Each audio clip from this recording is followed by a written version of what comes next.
Hindi nagtagal at dumami ang taong nais makiramay sa pamilya Buenavista. Subalit nanatiling nakaupo si Dre sa tabi ni Yuri. Dre, lakas loob na wika niya. Mauuna na ako. Sige, ihahatid na kita. Wag na, may dala naman akong sasakyan. Kailangan ka rito ng mami mo. Ihahatid na kita, hintayin mo lang ako. Anitong tila hindi narinig ang pagtututol niya. Tumayo ito at nilapitan ng ina. Sa pakiwari niya ay nagpaalam ito. Nakita niyang hinagkan pa ito ng mami nito. Pagkatapos ay muli siyang nilapitan nito. Tara, tumango naman siya. Iwan mo na lang ang truck mo. Ipapahatid ko na lang yan bukas sa inyo. Doon na lang tayo sa sasakyan ko sumakay. Ani Dre kay Yuri nang nasa parking lot na sila. Dre, you don't have to do this. Babalik pa ako sa sitio Pulang Lawa. Malayo ang biyahe. You need to rest. Halika na. Iginiya siya nito patungo sa Ford 150 nito. Pinagbuksan siya nito ng pinto at inalalayang makasampa sa passenger seat. Nang makalula nito sa driver's seat ay agad na binuhay nito ang makina ng sasakyan. Habang daan ay wala silang inikan. Tila kapwa na umid ang kanilang mga dila. Para bang naubusan din siya ng salitang sasabihin dito. Where are we going? Tanong niya rito nang mapansing ibang ruta ang itinatahak nito. Gabi na at alam kong pagod ka na. Bukas ka na lang umuwi. Anito. Dre, lumiko ito patungo sa New Manila. Naglalakihan ng mga bahay roon na nakakulong sa matataas na bakod. Hindi niya kabisado ang lugar kaya hindi niya alam kung nasa na sila. Napatingin siya sa malaking gate na tiningnan nila. Bumusina ito ng ilang ulit bago binuksan ng isang lalaki ang kasing edad ni Tatay Temyong ang itim na gate. Nanlaki ang kanyang mga mata nang makapasok na siya sa loob ng bakuran. Animo mansyon sa laki ang puting bahay na tumambad sa kanya. Inihinti nito ang sasakyan sa mismong harap ng front door. Bumaba ito ng sasakyan at muli siyang pinagbuksan ng car door at inilayag ang makababa. Lumapit naman sa kanila ang isang lalaking kasing edad ni Kuya Art. Diego, ikaw na mag-ayos ng parking. Ani Dre sa lalaki. Yes sir, sabi naman ni Diego. Dito tayo. Ani Dre, iginiya siya nito papasok sa kabahayan. Kung nakakalula ang labas niyon, lalo na ang loob, para yung isang magarang hotel sa sobrang ganda ng ayos. Idagdag pa ang mga nakita niyang mebles na halatang mamahalin. Marahil ay galing pa ang mga iyon sa ibang bansa. Wow, hindi napipaniwalang wika niya. This is our house. Dito ka na magpalipas sa magdamag. Agad na napalitan ng pagkahiya ang panggigilalas niya. You don't have to do this. Kaya ko namang umuwi kahit na... Do you think I'll let you drive home alone? I won't stay here. Yes, you will. Dre, please. Please, Yuri, stay with me. Pagmamakaawa nito at nang yakapin siya nito ay tila automatikong nawala ang paninindigan niyang lumayo rito. Yuri, please, I need you.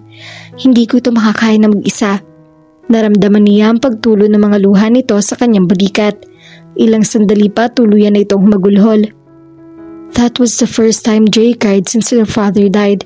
Hindi rin niya maipaliwanag kung bakit.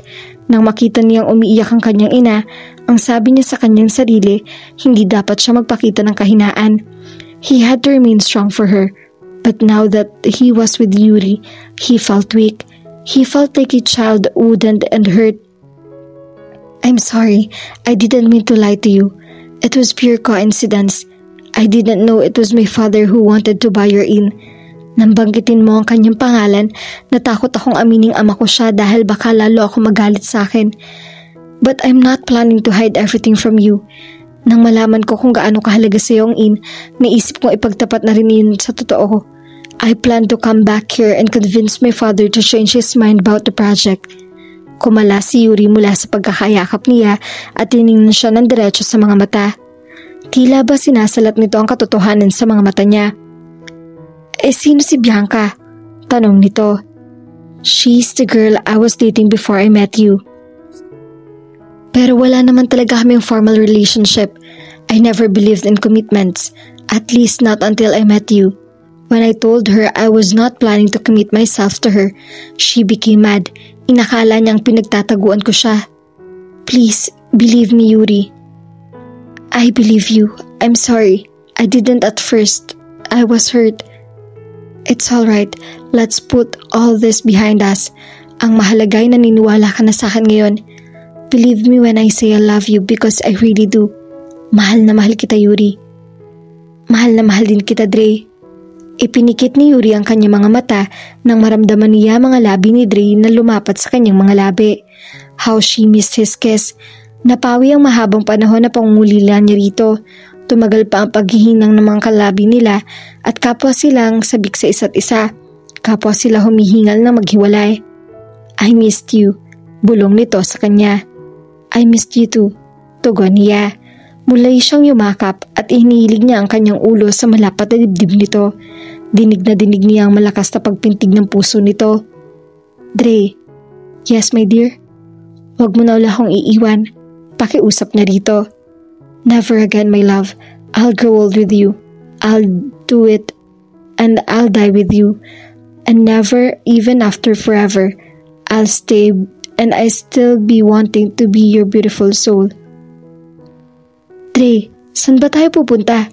Tanong ni Yuri rito habang naiipit sila sa matinding traffic. Linggo noon, kagagaling lang nila mula sa simbahan kung saan dumalo sila sa misa para sa unang taong anibersaryo ng pagkamatay ng ama nito. Marami nang nagbago sa kanya. Nang marimatan ng bangko ang kanyang lupa, ipinasya niyang maghanap ng trabaho sa Maynila. Ipinasok naman siya ni Dre sa marketing department ng kumpanya nito. Parang ganun din ang trabaho niya sa travel agency na pinanggalingan niya. Nang hihikayat siya ng mga kliyente para magpabook sa mga hotels, recreational facilities, amusement park at resort na pag-aari ng Buena Vista Developers Incorporation. Sa Maynila na rin siya naninirahan. Ikinuha siya ni Dre sa isang apartment na malapit sa kanilang opisina. Pilit pa nga nitong sinasagot ang renta niyon. Subalit tinatanggihan niya. May kinikita naman siya kaya dapat na lang siya ang magbayad sa upa ng bahay niya. Noong uni nahihirapan siya mag-adjust sa muling pagtira sa Manila. Sa 2 taong pananatili niya noon sa probinsya ay nasanay na siya sa simple at mabagal na takbo ng pamumuhay roon. Hindi na rin siya gaano nakapagpapahinga. Inaabala niya ang kanyang sarili sa trabaho. May nais siyang patunayan sa kanyang sarili. Kaya naman agad na nakuha niya ang respeto ng mga kasamahan niya sa trabaho. Napapangiti siya kapag ipinapakilala siya ni Dre bilang kasintahan nito. Masarap ito pakinggan. Para bang musika iyon na kumikiliti sa kanyang tainga. Nilingon naman siya ni Dre sa driver's seat. There he was, with his irresistible smile again. Basta, surprise nga eh. Relax ka lang dyan. Just enjoy the trip. Pilyong sabi pa nito. He was up to something again. She could feel it. Dahil simula na maging maayos ang lahat sa kanilang pagitan, lagi na lamang siyang sinusurpresa nito. She was glad to see him smile. Tanggap na nito ang pagkawala ng ama nito. Sumandal siya sa leather seat saka siya pumikit. Total naman ay wala itong balak na sabihin sa kanya kung saan sila pupunta. Mabuti pa ay matulog muna siya. Pagod ang katawan niya, dala ng 1 linggong pagtatrabaho. Anytime she could spend sleeping, she would gladly utilize. Nang magmulat ng mga mata si Yuri ay nagulat pa siya nang makita ang dinaraanan nila. Dre? Tanong niya sa katinsanahan. Yes, honey. Patay mali siyang sagot nito. Pupunta tayo sa Sitio Pulanlawa? Hindi ba sabi mo na mimiss mo na si Nakara at gustong-gusto mo bumisita rito? Natuwa siya. Tama ito. Matagal na nga siyang hindi nakakadalaw sa lugar na iyon. Miss na niya si Kara at ang pamilya nito. Pero ang lalong ikinabigla niya ay nantahakin nila ang daan patungo sa dating inya. Teka, hindi naman dito ang Shh, just wait. I told you I have a surprise for you. Nasurpresya nga siya nang itigil nito ang sasakyan sa isang malaking bahay. Mangyak-nyak siya sa tuwa. Red Paradise Inn. Iyon pa rin ang malinaw na nakasulat sa harap ng malaki at lumang bahay nila na ngayon ay nadagdagan na ng palapag. Mayroon din malaking bahay sa tabi niyon. Malapit na rin matapos ang golf course na ibinabalak noong itayo ni Buena Vista. Let's go? Yakag sa kanya ni Dre. Paano? Did you like it, honey? I bought it from the bank. Napapailing siya. Kaya pala ayaw mong sabihin sa akin kung ano nangyari sa project niyo rito sa Sitio Pulanlawa. Kunwari hindi natuloy.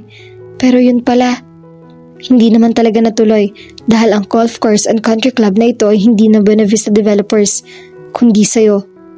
Ano? Hindi ba ipinangako sa'yo noon na hindi mawawala sa'yo ang in? Pero Dre, mamaya ka na umapila. Pumasok na tayo sa loob dahil naroon pa ang isang sorpresa ko sa'yo. Giniya siya nito papasok na lobby. Laking gulat niya nang makitang fully furnished na iyon. Air condition na rin ang buong paligid. Agad na nabungaran niya sa Kara sa front desk. Welcome to Red Paradise Golf and Country Club. Masiglang bati nito sa kanila. Kara? Sabik na nilapitan niya ito at niyakap. Naluha siya sa labi sa kaligayahan. Lumabas mula sa dining hall sina Nanay Kuring, Tatay Tamyong at Kuya Art. Masayang sinalubong siya ng mga ito. It was like old times. Nakakatuwang hindi rin pala nasayang ang lahat ng paghihirapan at pinaglaban niya noon. Hindi na maampat ang kanilang pagkakamustahan. Sinabi ng mga ito na 1 buwan na palang nag-ooperate ang inn at dahil sa bagong bihis niyon ay dumami raw mga nais magstay roon. Sa susunod na buwan daw ay bubuksan ang golf course kaya tiyak na mas dadami ang kliyente nila. Nagsalo-salo sila sa masarap na pananghali ang niluto ni Nanay Kuring. Pagkatapos kumain ay nagpatuloy pa rin ang kwentuhan. Ipinasyal siya ni Kara sa paligid ng inn. Nagulat siya nang makita ang flower farm. Lumaki na iyon at marami ng bulaklak. Sa isang bahagi niyon ay puro sunflower lang ang nakatanim. Baka na ni Dre ang lahat ng yan. Alam kasi niyang favorite mo itong flower farm. Ang taong yun talaga, palagi na lang ako sinusurpresa. Ganyan talaga kapag mahal ka ng isang tao. Teka nga pala, nakita mo ba kung nasan siya? Kasama ni na Kuya Art kanina, hindi ba? Oo, pero ang sabi niya sa akin, lalabas lang daw siya sandali para mag-photoshoot. Nagtatakang wika niya. Hindi nga niya napansin ang biglang pagkawala nito. Nandyan lang yun sa tabi-tabi. Alam mo naman yun kapag nakahanap ng kukunan, nagkakaroon ng sariling mundo. Kung sa bagay. 5:00 na ng hapon ay hindi pa rin nagpapakita kay Yuri si Dre. Nag-alala siya. Hindi naman kasi ito basta-basta umaalis nang hindi nagpapaalam. Asa na ba si Dre? Tanong niya. Relax, baka nagpunta sa lawa. Ani Kara. Sa lawa? 1 oras na lang didilim na. Kapag nawala na naman siya ron. Ito naman, hindi na bata ang boyfriend mo no. Kung gusto mo, halika, sunduin natin. Mabuti pa nga. Ipinatawag nito ang driver ng inn at ipinahanda ang kotse. Sosyal na talaga ang inn. May service na, may driver pa. Para daw iyon sa mga guest na gustong mamasyal pero walang dalang sasakyan. Ihahatid lang ng driver kung saan gustong pumunta at susunduin din pagkatapos. Tama nga si Kara. Nasa lawa si Jay. Nakaparada sa bungod ng kakahuyan ang sasakyan nito. Tinalunton nila ang daan papasok sa kakahuyan. Ilang metro na lang ang layo nila nang biglang mawala si Kara sa kanyang likuran. Kara? Tawag niya rito. Gusto pa yata siyang biruin ito. Wala ako sa mood na makipaglokohan ngayon. Nasaan ka ba? Pero hindi ito sumagot. Bahala ka na nga. Napipikong wika niya. Ipinagpatuloy na lamang niya ang paglalakad hanggang sa pitin niyang lawa. Nagulat nang makita niya na nagkalat sa paligid ang mga talutot ng sunflower. Kara? Dre! Muling tawag niya. Pumainan lang ang tunog ng violin. Isang pamilyar na kanta ang tinutugtog niyon. Lumakas ang pagtahip ng kanyang dibdib. Tama bang hinala niya? Tama bang may nakatakdang maganap ng mga sandaling iyon? I don't want another pretty face. I don't want just anyone to hold. Nilingon niya ang pinanggagalingan ng tinig. Si Dre ang kumakanta, tumutugtog ng violin habang papalapit sa kanya. Dre, gulat na wika niya. Paanong marunong ka pala mag-violin? Hindi, ito lang alam kong tugtugin. And I spent a month trying to learn just this piece. Gusto ko pa nga sana mag-voice lesson, kaya lang mukhang mahabang panahon ang kailangang gugulin para sa boses ko. Biro nito. Magaling ka namang kumanta ah. Natatawang wika niya. You spent a month trying to learn the violin? What for? So I can make this moment a perfect one for you. Lumuhod ito sa harap niya. Inilapag nito sa lupa ang hawak na violin at may dinukot na kahita sa bulsa nito. Binuksan nito sa harap niya ang kahita. Will you marry me, my beautiful soul? Nangilid na ang kanyang mga luha. Yes, Dre. Yuri. Yes, Dre, I will marry you. tumayo ito at saka ay sinuot sa kanyang daliri ang diamond ring. Pagkatapos ay sinalo nito ang kanyang mukha at pinahid ang mga luhang na malisbis sa magkabilang pisngi niya. I love you, Yuri. I love you too, Dre. Inilapit nito ang mukha nito sa mukha nito at buong suyong inangkin ang kanyang mga labi. Kasabay niyon ay napuno ng pulang liwanag ang paligid.